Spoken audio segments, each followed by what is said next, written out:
स्वागत करता हूं आपके अपने YouTube चैनल अपना टारगेट गवर्नमेंट जॉब में। चैनल को नहीं किया है सब्सक्राइब तो कर लीजिए सब्सक्राइब और बेल आइकन के बटन को दबा लीजिए ताकि आपको हर नई नोटिफिकेशन आसानी से मिल सके। फिलहाल हम बात करें जो आपकी न्यू वैकेंसी है, वैकेंसी इसरो NRSC में आपकी वैकेंसी दी गई है। तो आप कैसे अप्लाई कर पाएंगे, क्या क्या इसमें मांगा गया है, वही बात करें। यहाँ पे देखिए सभी टेक्नीशियन बी की वैकेंसी आपका यहाँ पे 9 दिसंबर से 31 दिसंबर तक आपके फॉर्म जो है चलने वाले हैं। तो यहाँ पे हार्ड कॉपी रिसिप्ट आपको करना होगा। एंड आपकी बात करें 100 रुपये आपका एप्लीकेशन फीस है। एंड आपका आपका देखिए यहाँ पे आपका नॉन रिफंडेबल एप्लीकेशन फीस 100 रुपये है। ईच फॉर एनी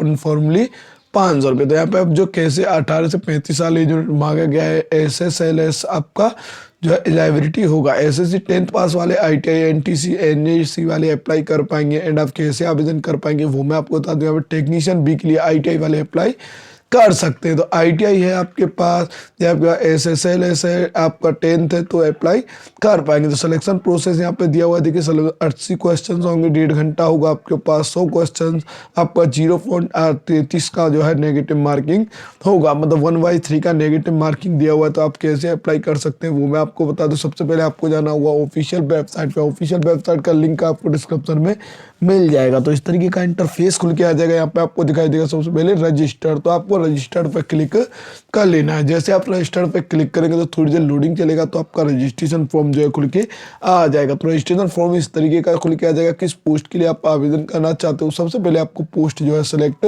करनी होगी। तो देखिए यहाँ पर जिस पोस्ट के लिए आप आवेदन करना चाहते हो पोस्ट सेलेक्ट करेंगे। एंड यहाँ पर पूछता है आपको एप्लीकेंट फुल नेम, तो आपको अपना नाम डाल देना है। एंड यहाँ पर दिखाई देगा आपको मोबाइल नंबर, तो मोबाइल नंबर डाल देना है, कंफर्म मोबाइल नंबर कर देना है। उसके बाद कोई अल्टरनेटिव नंबर है, कोई और नंबर है तो वो भी आप अपना डाल सकते हैं, अन्यथा ये खाली छोड़ देंगे। उसके बाद दिखाई देगा ईमेल आईडी, तो आपको ईमेल आईडी डाल देना है। ईमेल आईडी कंफर्म करना होगा। उसका जनरेट OTP कर देना, तो आपके मोबाइल और ईमेल पर OTP आ जाएगा। तो OTP डालने के बाद आपको वेरीफाई करना होगा। करने के बाद आपको आई एग्री कर लेना है। कैप्चा कोड डालने के बाद रीवेरीफाई करना है। रीवेरीफाई करेंगे तो आपका नाम है, डेट ऑफ बर्थ है, आपका ईमेल है, मोबाइल नंबर है, वो सारी चीज़ वेरीफाई करने के लिए आएंगे। तो आपकी सही है तो आपको टिक कर देनी है। उसके बाद आपको सबमिट कर देना है। जैसे आप सबमिट बटन पर क्लिक करेंगे तो आपके मोबाइल नंबर पर रजिस्ट्रेशन नंबर और पासवर्ड आ जाएंगे।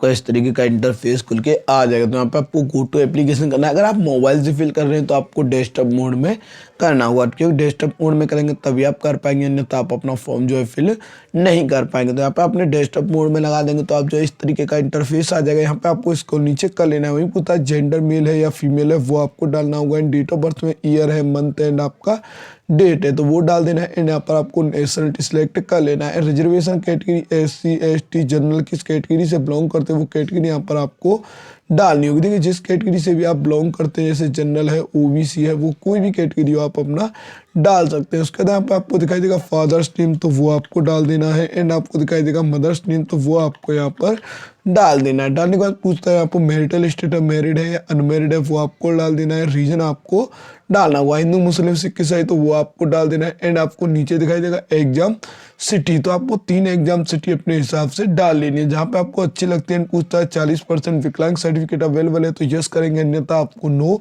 कर देना है। वहीं पूछता है आपको अकाउंट में आपका नाम क्या है, अकाउंट डिटेल यहाँ पर आपको देना कंपलसरी है। किस बैंक में है वो आपको डालना होगा। बैंक का नाम यहाँ पर अकाउंट नंबर डाल देना है। एंड IFSC कोड क्या है वो आपको डालना होगा। वहीं पूछता है एक्स सर्विसमैन है तो यस करेंगे, अन्यथा आपको नो कर देना है। एंड उसका पूछता है आप मेरिट आपका जो स्पोर्ट्स सर्टिफिकेट है, आप गवर्नमेंट एम्प्लॉई है तो आप यस कर सकते हैं, अन्यथा आपको नो कर देना है। एंड उसके बाद क्या आपको सेव नेक्स्ट पे क्लिक कर देना है। के बाद आता है आपका एड्रेस डिटेल, तो आपको देखिए एड्रेस डिटेल आपका है corresponding address and permanent address. तो करस्पॉन्डिंग एड्रेस में आपका गली नंबर क्या है, हाउस नंबर क्या है, आपका विलेज कौन सा है वो आपको डालना होगा। एंड आपका कंट्री कौन सा है वो आपको डाल देना है। एंड यहाँ पर पूछता है आपका स्टेट, किस स्टेट से बिलोंग करते हैं वो आपको डालना होगा। एंड डिस्ट्रिक्ट कौन सा है वो आपको डाल देना है। डालने के बाद आपको एरिया का पिन कोड क्या है तो वो आपको डाल देना है। पूछता है permanent and present address same है तो यस करेंगे, अन्यथा अलग अलग है तो नो करके आप दोनों डाल देंगे। इसके बाद आपको सेव एंड नेक्स्ट पे क्लिक कर देना है। यहाँ पर पूछता है आपने 10th किस बोर्ड से पास किया है, तो देखिए यहाँ पे क्या आपको सारी डिटेल जो अच्छे से फिल करनी होगी। किस ईयर में आपने पास किया है वो आपको डालना होगा। डालने के बाद पूछा किस इंस्टीट्यूट से पास किया है वो आपको डाल देना है। परसेंटेज है या CGPA वो आपको डालना होगा। टोटल मार्क्स एंड ऑप्शन डाल देना तो परसेंटेज ऑटो कैलकुलेट होकर आ जाएगा। वहीं आपको 12th की अपना रिकॉर्ड देना होगा। 12th किस बोर्ड से पास किया है, किस ईयर में आपने पास किया है वो आपको डालना होगा। किस इंस्टीट्यूट से पास किया है वो आपको डाल देना है। सब्जेक्ट कौन कौन से थे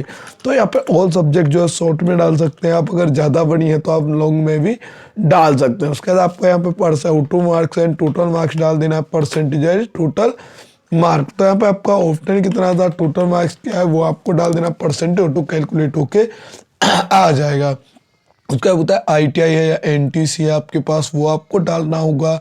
एंड यहाँ पर पूछता है किस इंस्टीट्यूट से है वो आपको डालना होगा। सब्जेक्ट कौन सी है वो आपको देखिए यहाँ पे ITI इलेक्ट्रीशियन ऑल सब्जेक्ट इस तरीके से आप अपना लिख सकते हैं। लिखने के बाद किस ईयर मंथ में पास हुआ है तो वो आपको यहाँ पर फिल करना होगा। फिल करने के बाद आपको नेक्स्ट ऑप्शन दिखाया परसेंटेज है या CGPA है वो आपको डाल देना है। ऑप्शन एंड टोटल मार्क्स जो है डालना होगा। परसेंट ऑटो कैलकुलेट होकर आ जाएगा। उसके बाद आपको सेव एंड नेक्स्ट पे क्लिक कर देना है। तो यहाँ पे आपको दिखाई देगा फोटोग्राफ। तो आपको देखिए फोटोग्राफ किस तरीके का होना चाहिए वो मैं आपको बता दूं। फोटोग्राफ पहली बात तो आपका 50 से लेके 100 KB के बीच में मांगा गया है। तो फोटोग्राफ आपका अच्छी लाइट बैकग्राउंड में होना चाहिए 50 से लेके 180 KB के बीच में। तो आपका 80 KB काफ़ी हो जाता है तो 50 से 80 KB के बीच में आपका फोटोग्राफ बिल्कुल ऐसा होना चाहिए। लाइट बैकग्राउंड में अच्छी क्वालिटी में, वाइट बैकग्राउंड हो तो ज़्यादा बेटर है।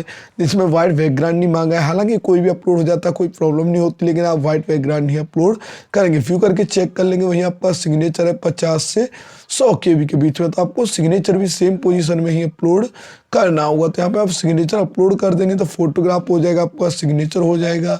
तो आपको फोटोग्राफ एंड सिग्नेचर अपलोड करेगा, व्यू करके चेक कर सकते हैं कि आपने कहीं गलत तो अपलोड नहीं कर दिया है, क्योंकि बाद में चेंजेस नहीं होते हैं। तो फोटोग्राफ हो गया, सिग्नेचर हो गया। वहीं आपको दिखाया 10th की मार्कशीट या 10th का सर्टिफिकेट। तो आपके पास मार्कशीट अवेलेबल है तो मार्कशीट लगा सकते हैं, सर्टिफिकेट अवेलेबल है तो वो भी आप अपना लगा सकते हैं। तो आपको यहाँ पर देखिए 10th की मार्कशीट सर्टिफिकेट है, 12th की मार्कशीट सर्टिफिकेट है। वहीं आपका डिग्री ITI जो आपने पास किया उसका मार्कशीट सर्टिफिकेट है। तो तीनों का आपको अलग अलग जो अपलोड करना होगा, एसेंशियल क्वालिफिकेशन सहित। तो आपको यहाँ पर तीनों अपलोड कर देना है। एंड नीचे आपको दिखाई देगा आपका एप्लीकेशन फीस। तो आपको एप्लीकेशन फीस जो है शो हो जाएगा। उसके बाद आपको ऑनलाइन पेमेंट कर लेना है। सारे जो है डिक्लेरेशन क्लिक कर लेने, प्रीव्यू करके चेक करेंगे। कैप्चा कोड डालने के बाद सही है तो आप जो है सबमिट कर सकते हैं, गलत है तो आप बैक पे करके जाके चेंज कर लेंगे। बिल्कुल सही है तो आपको सबमिट कर देना। तो आपका पेमेंट के लिए ऑप्शन खुल के आ जाएगा। पेमेंट आपका debit card, credit card, net banking, UPI किसी से भी आप अपना पे कर सकते हैं। पे करने के बाद आपका एप्लीकेशन फॉर्म जो है फाइनल हो जाएगा। तो आशा करता हूँ आपको वीडियो काफी पसंद आएगा और आपके लिए काफी हेल्पफुल रहा होगा। ऐसे हेल्पफुल अपडेट्स के लिए हमारे चैनल को सब्सक्राइब कर लें। Thank you for watching. अपना टारगेट गवर्नमेंट जॉब।